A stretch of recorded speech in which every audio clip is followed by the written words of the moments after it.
So magandang umaga ulit sa inyo mga sir. Ngayon naman ay itetest natin yung Inmarsat C. Dahil last time, tinest natin yung Navtex.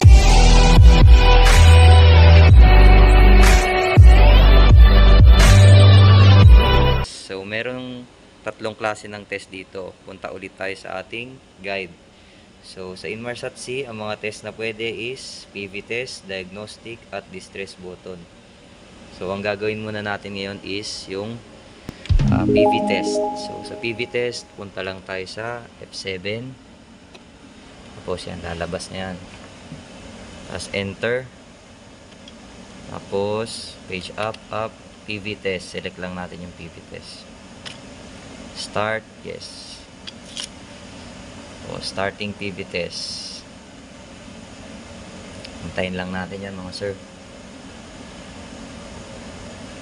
So itong video na to ay ginagawa ko para lamang sa educational purposes at para makatulong din sa kapwa ko na nangangarap maging opisyal at sa mga bagong sasampa pa lang, mga cadets na kahit pa paano mag self-study kayo, kaya ginagawa ko itong video na ito. So ayan, PV test is pending by LES or Land Earth Station because of request in queue. Pila pa. So antay-antay lang tayo guys.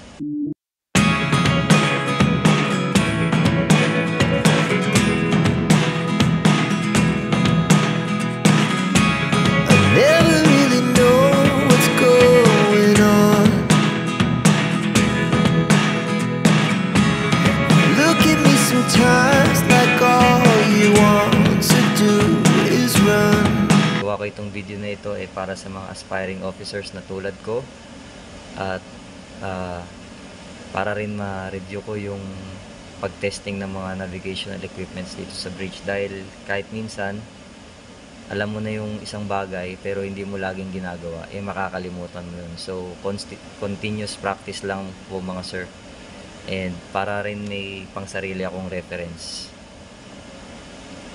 So antayin lang natin yan. So ayan, successful sending message. So antayin natin yung result dito ng printout. So ayan, na-acknowledge na yung ating PV test. Escape. Antayin lang natin yung result. So ayan na, PV test completed. Medyo matagal lang itong test na ito, so we have to be patient. So ayan, ito na yung kanyang results. So nakapababa. Yan. Panitin natin.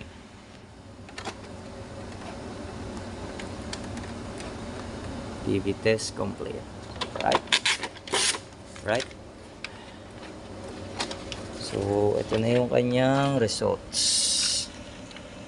Flash ko sa screen. Right.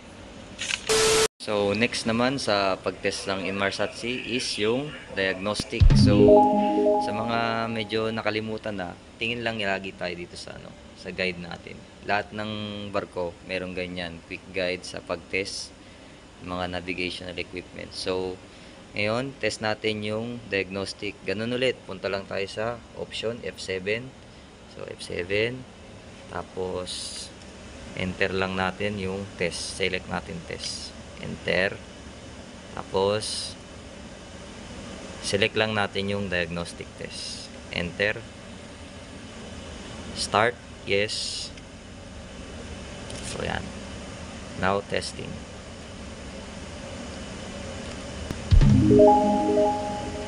Tayin lang natin.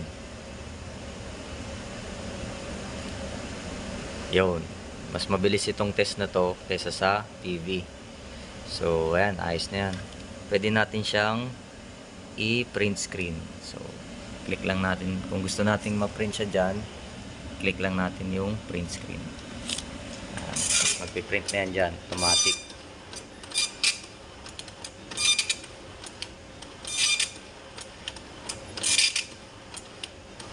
Okay lang natin.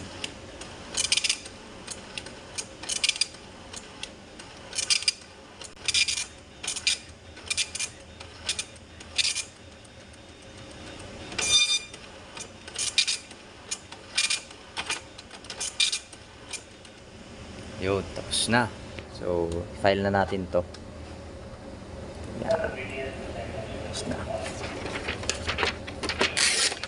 Yun, swabe. So, ito na yung kanyang result. Diagnostic test result. So, all goods naman, all goods. Okay. Alright. So, yun lamang yun. Salamat guys.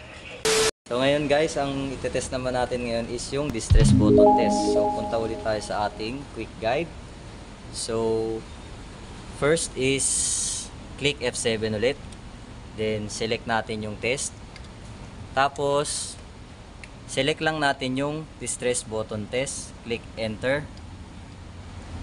Enter. Tapos, start. Yes. Tapos, antayin natin yan. Lalabas.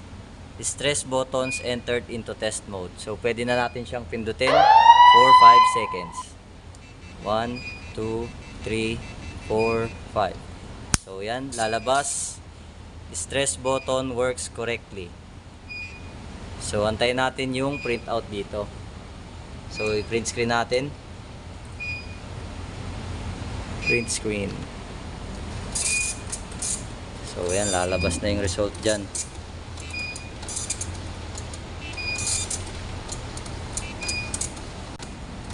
So, ngayong natapos na natin yung pag-test ng distress button, i-return na natin siya sa normal operation by clicking escape.